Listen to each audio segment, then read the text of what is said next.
The Galactic Council chamber was filled with laughter. Dozens of alien leaders sat in their high seats, tall, proud, and full of themselves. The Korgan general banged his metal fist on the table. Humans, weak, soft-skinned animals, why are they even allowed to join this war? Another alien from the cold planet Shi'ar hissed, "Let them fight. We need entertainment." No one in the chamber respected Earth. Humans were new. They had no grand empires, no ancient fleets. Their weapons were basic, their history young. Most species believed humans would crumble in their first battle. But they were wrong. Far away from the Council, on a planet called Vora 9, the first real battle had begun. The planet Vora 9 was harsh. Its air was thick with dust, and giants spiked. Trees covered the land. It was a strategic point in the war, a place every side wanted to control. The humans had sent only one unit, Unit Echo 7, just 20 soldiers. All of them were young, no shining armor, no alien tech, just human bodies, tough minds, and old rifles. Commander Briggs stood in the center of the camp. His face was scarred, his eye cold. He looked at the sky. Enemy ships had landed nearby. "Here they come," he said. His soldiers didn't shake. They didn't run. They prepared. Aliens from the Tovak army surrounded the human camp. Over 200 strong. The alien commander laughed through the radio. "Surrender, humans. I promise you a clean death." Briggs replied, "Come and try." The Tovak attacked, but what happened next shocked the galaxy. Echo 7 fought like demons. They didn't have energy shields. They didn't have laser blades. But they had something else. Willpower. Human soldiers moved fast. They worked in pairs. They made traps, set fires, used the terrain like masters. They crawled through mud, hid in smoke, and struck like ghosts. By morning, the alien army was broken. Only a few Tovak soldiers escaped alive. One of them was bleeding and mumbling, "They are not prey. They are predators." The council got the report. But they didn't believe it. "Lucky shot," they said. "Try again." A week later, Echo 7 was sent deeper into the war zone. This time, the enemy knew they were coming. 2 full divisions were waiting, but Echo 7 didn't come back. No message, no distress signal, nothing. The council assumed the humans were gone, dead, another species lost in a big war. One alien ambassador even joked, "Earth lasted longer than I expected." Then, on the 7th day, something strange happened. A small human shuttle landed at the council's war base. The guards rushed forward, ready to arrest whoever dared land without warning. But the ramp opened, and Echo 7 walked out, alive, dirty, bloody, limping, but alive. Behind them, tied in chains, were 7 alien commanders. The enemy's elite, captured, humiliated. One of them had his helmet broken, his eyes wide in terror. Commander Briggs stepped forward and dropped something on the floor, a burned flag of the enemy. "Mission complete," he said. "Where next?" The room fell silent. For the first time, the Galactic Council saw something different in humans. Not weakness, but danger. The kind of danger that doesn't come from weapons or machines, but from hearts that refuse to quit.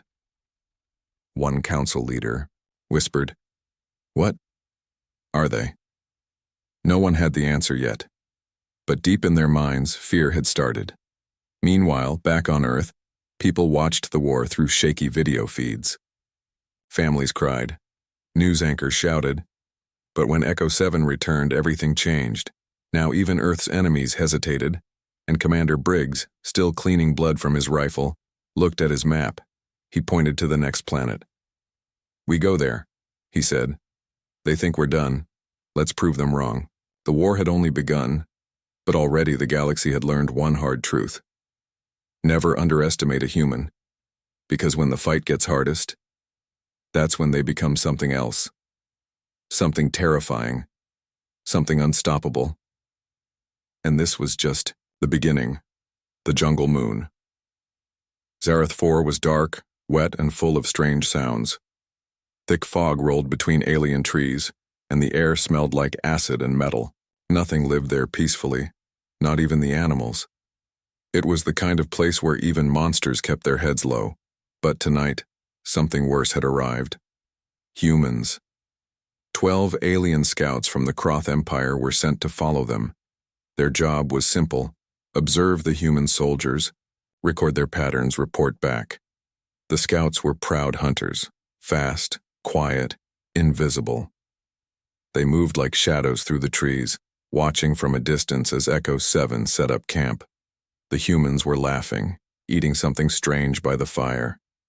Acting like this war zone was a family picnic. One of the Croth whispered, "They are careless, soft." Another nodded, "We strike at dawn," but dawn never came for them. The first scout disappeared before midnight. He was just behind the group, watching through his visor, recording. Then, one blink, and gone. No scream, no trace, just silence. The leader of the Croth squad growled. Fools. Probably stepped into a trap. He ordered the rest to stay alert. They checked every sensor, every map. Nothing. Then the second scout vanished. This time, the others saw only a flash of movement in the fog. Something quick, something crawling low. The third was dragged up into the trees. Now they were scared. "Fall back," the leader shouted. But the jungle didn't let them go. By morning, only 2 scouts remained, bleeding, panicking, running blindly through the vines. They didn't stop until they reached their dropship. One of them was crying. "They didn't even use guns. They were just there, everywhere." The captain at the base looked confused. "You're elite soldiers. What happened to the rest?" The surviving scout whispered, "We thought they were the prey." His voice cracked. "But they hunted us." The report went straight to the Galactic Council. Leaders from 7 species read the message. Then they sent 10 more scout teams. Every single one vanished. Weeks passed. Then something new started happening. Entire bases went silent. No explosions, no distress signals, just silence. When council ships arrived to check, they found burned-out posts, empty armor, and strange signs carved into the walls. "We were here. You started this. Now run." One alien officer picked up a human-made helmet. It had no dents, no blood.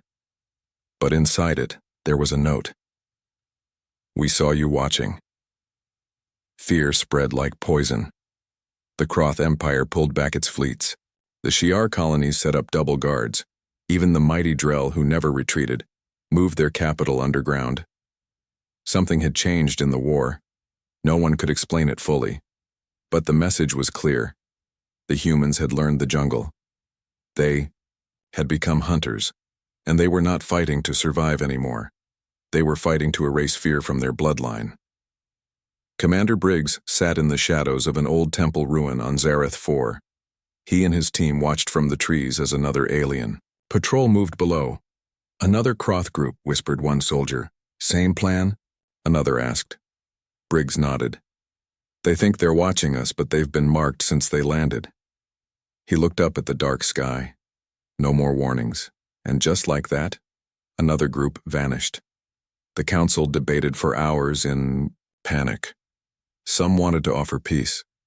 Others screamed for more weapons. But a quiet voice from the back, an old ambassador from a long-dead war, stood up and said, "They don't want territory. They don't want slaves. They want one thing." Everyone turned, he said softly, "to make sure no one ever calls them weak again." The message from Earth arrived 2 days later. Simple, calm, cold.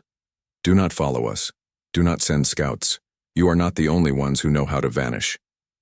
The alien warlord Vatal Dren was known across 5 star systems. He had never lost a battle. His claws had torn through steel. His voice made soldiers obey without question. He had conquered worlds with fire and crushed rebellions with one look. So when he heard about the human unit Echo 7, he laughed. "They hide in shadows like scared rats," he growled. Let's drag them into the light. He chose Grath Canyon, a deep, rocky trap. High walls, narrow paths, one exit, a perfect place to catch something wild. His plan was simple. Lure Echo 7 into the canyon, cut off their exit, surround them, burn them. He brought 300 soldiers, drones, traps, scanners.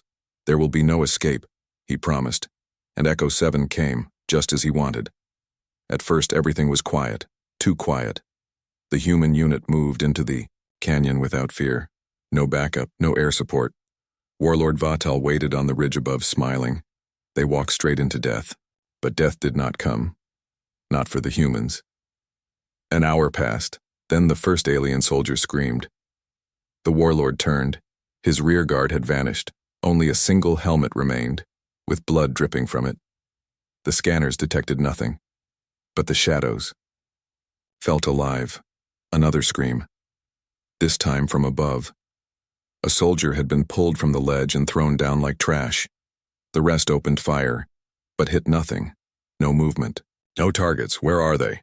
Vatal growled. Then came the whisper carried by the wind. Behind you. The warlord spun around, but there was no one there. Suddenly shots rang out from the cliffs. Smoke grenades exploded. Visibility dropped to 0. Panic. Screams. Then silence again. One by one, alien soldiers disappeared into the rocks, dragged by unseen hands. Their elite drones were hacked, turned against them. In the middle of the chaos, Commander Briggs moved like a ghost. His voice came through the human comms. No killing if not needed, but let them feel fear. His soldiers obeyed.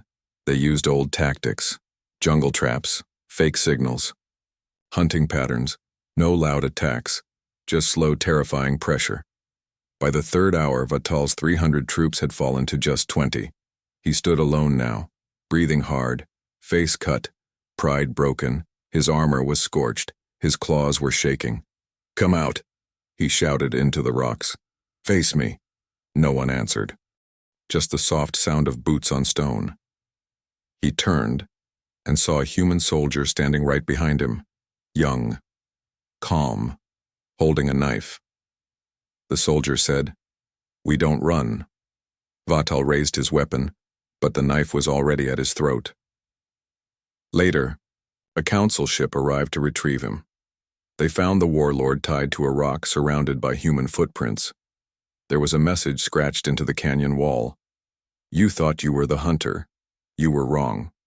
The news of Grath Canyon spread. Fast galactic generals who once mocked Earth now held meetings in silence. How could 20 humans break a warlord with 300 soldiers? Why did they not escape the trap, but destroy it from inside? A scientist on a distant planet gave the answer. You don't hunt humans like prey. You pray they never decide to hunt you. Back at the human forward base, Briggs sat with his team. They were tired, quiet, covered in dust and sweat, but their eyes still burned with fire. "Think they'll come again?" one soldier asked. Briggs smiled. "Let them." And somewhere far, away in the cold darkness of space, a new enemy force waited. Stronger, faster, smarter. But they didn't attack yet. They were waiting. Trying to understand, what exactly are these humans? Inside a floating research lab above planet Corella 6, alien scientists gathered around a glowing screen. They stared at the image of a human soldier. Strong build, 2 legs, 2 arms, soft skin, weak bones. One of the scientists, a tall, thin creature named Dr. Vell, tapped his claw on the screen. Primitive design, no claws, no exoskin. Their lungs aren't adapted for poison. Their bones break easily. Another researcher chuckled. And yet, they're winning. The room fell silent. The laughter stopped, because no one could explain it. They had studied human bodies for years, measured their muscles, scanned their hearts, mapped their DNA. They expected collapse, surrender, but instead, humans were breaking. Enemy lines. Terror squads returned weeping. Entire species began to withdraw from front lines where humans were present. And when asked why, they never spoke. They just shook in silence. Dr. Vell frowned. There's something we missed. He opened another file. Human behavior analysis. Battle footage. One clip showed a human soldier dragging his friend through flames, arm broken, body on fire, but not stopping. Another showed a woman defending a village with a knife and one working arm. And the last clip, a man bleeding out, surrounded, cornered, and still smiling, right before he charged straight into a group of armored beasts. This is not logic, Vel whispered. This is something else. Meanwhile, on the ground of Sector 7B, alien war leader Zorath prepared his elite troops for a surprise attack. Hit them hard. No mercy, he growled. They bleed like anyone else. The battle started fast. His soldiers outnumbered the humans. 5-1. Lasers roared. Smoke filled the air. Zorath watched from his command tower as humans fell, but didn't stop. One human was shot in the leg. He tied a rag around it and kept moving. Another lost her arm and used her teeth to pull the pin on a grenade. They should have retreated, but they didn't. They advanced. One alien soldier dropped his weapon and backed away. Why? Aren't they afraid of death? He cried. His commander shouted, "Because they're insane!" But deep inside, he feared that wasn't true. What if they weren't insane? What if this was normal for them? After the battle, Zorath limped back to his ship. Only 14 of his 200 soldiers survived. No humans were captured, only messages carved into metal and stone. You studied the wrong part of us. You looked at our bodies, but forgot to ask what drives our minds. Back in the lab, Dr. Vel stared at a still image of a human child, mud on her face, eyes full of fire, holding a wooden stick like a sword. "This," he whispered, "is what we feared in Legends." His assistant blinked. Legends? Vel nodded slowly. There was once a tale about a species who didn't fight for power or land, but for each other. Even dying didn't stop them. They were not made to dominate. They were made to survive, no matter the pain, no matter the cost. The screen changed. A transmission came in from the outer systems. A single sentence. "The humans have reached the frozen moons." Everyone froze. The assistant asked, "That's suicide. No species survives there." Dr. Vel looked up, eyes wide. "Then you still don't understand. They don't go to survive." He stood, voice cold. "They go to prove they can't be stopped." On the frozen moons, Echo 7 marched through storms of ice and darkness. They had no shelter, no support, but they didn't complain. They didn't slow down. Briggs wiped frost from his visor. "We're almost there." One of the younger soldiers asked, "Why do we keep going, sir? What are we proving?" Briggs smiled slightly. "That we're not the strongest, not the smartest, not the fastest." He looked back at the storm. But no one else keeps going after the storm takes everything. And the galaxy finally understood, humans don't fight with their bodies. They fight with something no scanner can measure: their will, their pain, their heart. There was one planet no soldier wanted to step on. Not even the machines, not even the monsters. Its name was Infernia. 12. A living nightmare. Lakes of lava. Firestorms that peeled the skin. Skies that rained ash and lightning. No breathable air, no food, no water. The Galactic Council had turned it into a punishment zone. "Send prisoners there," they said. "No one survives, not even time." But then, the humans came. Echo 7 was assigned to land on Infernia 12 as a punishment. At least that's what the alien commanders called it. "You've stirred too much fear," the Council told them. "You need to be humbled." So without warning, Echo 7's dropship was rerouted. They were pushed into the red sky of the fire planet, alone. The message was simple. No one will find you. No one will come back for you. This is where even predators burn. The landing almost killed them. The shuttle crashed into sharp volcanic rock. One soldier died instantly. Another screamed as fire tore through her suit. But Commander Briggs stood up, coughing. and looked at the smoke-filled sky. "Still breathing," he muttered. "Then we fight." The first night they had no shelter. The second night they built one out of metal, bones, and will. They hunted fire beasts using spears made from wreckage. They melted lava rocks to forge knives. They used fire. Against fire, and slowly, the humans began to make the planet theirs. Back on the Council's observation station, the aliens watched in confusion. Dr. Vell shook his head. This can't be right. He played the latest footage. Humans eating roasted meat near a lava pit, laughing, covered in ash but alive. Are they adapting? Another officer gasped. They're building something. Underground bunkers? No, Vell said quietly. They're not adapting. They're conquering. 30 days passed. A drone was sent to confirm their death, but the drone never returned. Instead, it sent back one final video. Shaky, low light. It showed Commander Briggs staring directly into the camera. Eyes blackened with soot. Skin burned. Voice calm. Infernia is warm. Send more monsters. The Council held an emergency meeting. This is no longer a battlefield, one general warned. It's a message. They're turning hell into a campfire story. A Shi'ar noble stood, voice shaking. They were supposed to die. But Dr. Vell whispered, almost afraid to say it. You don't send humans to hell. You just remind them of home. Down on Infernia 12, something terrible had happened. A native beast the size of a starfighter attacked their camp. It killed 2 humans before the others brought it down, with bare hands, ropes, and fury. They dragged the creature's body through. The fire cut it open and turned its hide into armor. Briggs wore the beast's skull as a helmet when alien scouts tried to land near their camp. They were met with war drums in hell. What do we do now? A junior alien officer asked. Send more fire? Another suggested. Dr. Vell shook his head slowly. They've already become the fire. Now, other species were talking. Some whispered tales of flame walkers, creatures who survived Infernia and laughed while it burned. Others said humans were no longer biological. They were becoming something more, something born in pain, fed by war, and raised by rage. One night, Briggs wrote a message with a burnt stick on the canyon wall.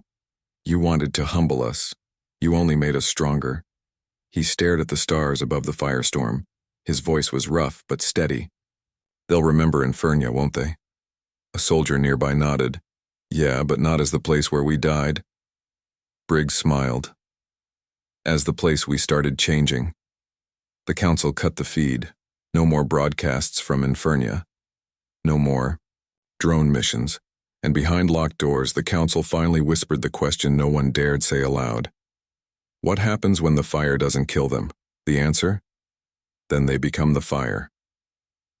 The battlefield was silent, not because the war was over, but because nothing was left to fight. Smoldering ships hung broken in the sky. Alien war beasts lay dead in twisted shapes. The air smelled like melted steel and burned skin. In the sea, center of it all, a human soldier stood alone, one arm gone, armor cracked, blood dripping into the dust, but he didn't fall. He smiled. His name was Corporal Harris. Everyone thought he was dead. The medics had declared it. Even his commander had whispered a quiet goodbye. But now, hours later, he was walking. Not stumbling. Not crawling. Walking. A drone hovered nearby, watching silently. The footage sent back to the Galactic Council was short, just 8 seconds.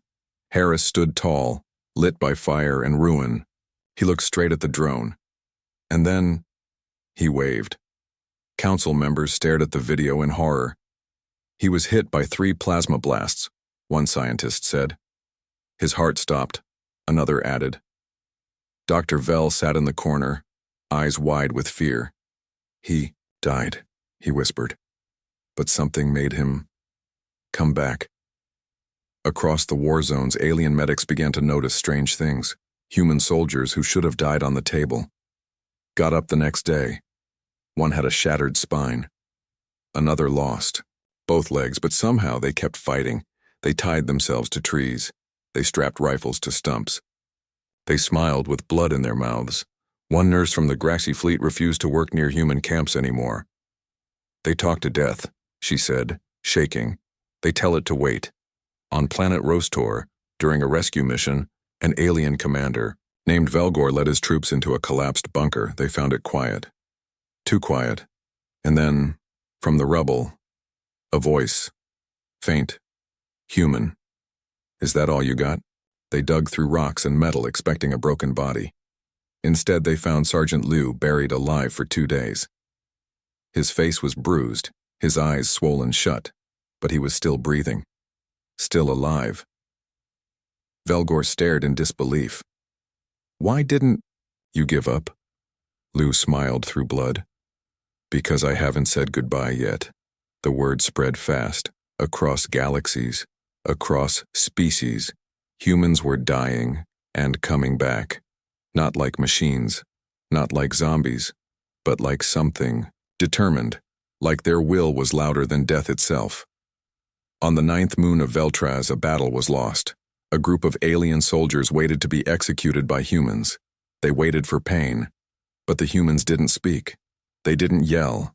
They just stared, eyes empty, faces burned, and one alien prisoner began to cry. You're not people, he whispered.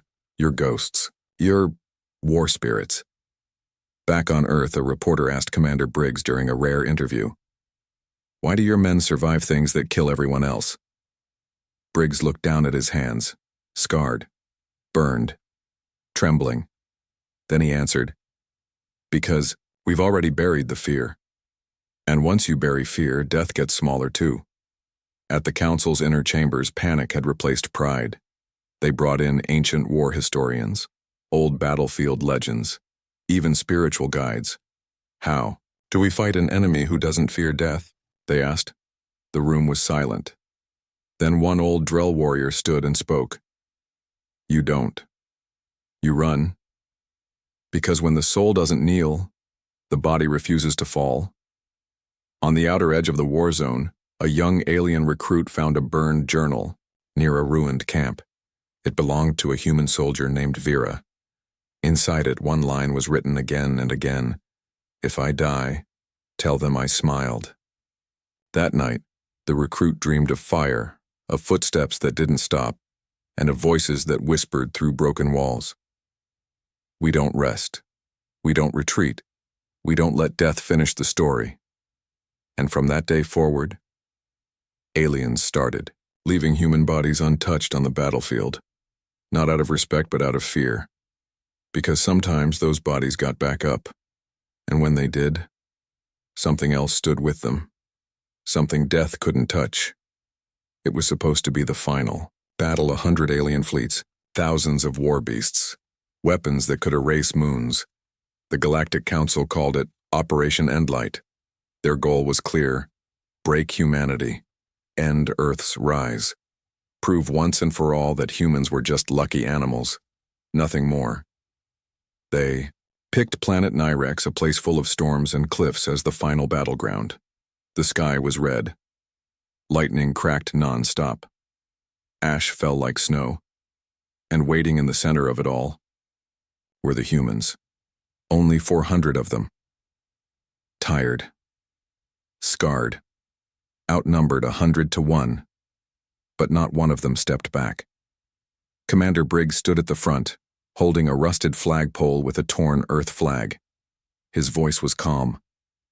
They came to watch us die.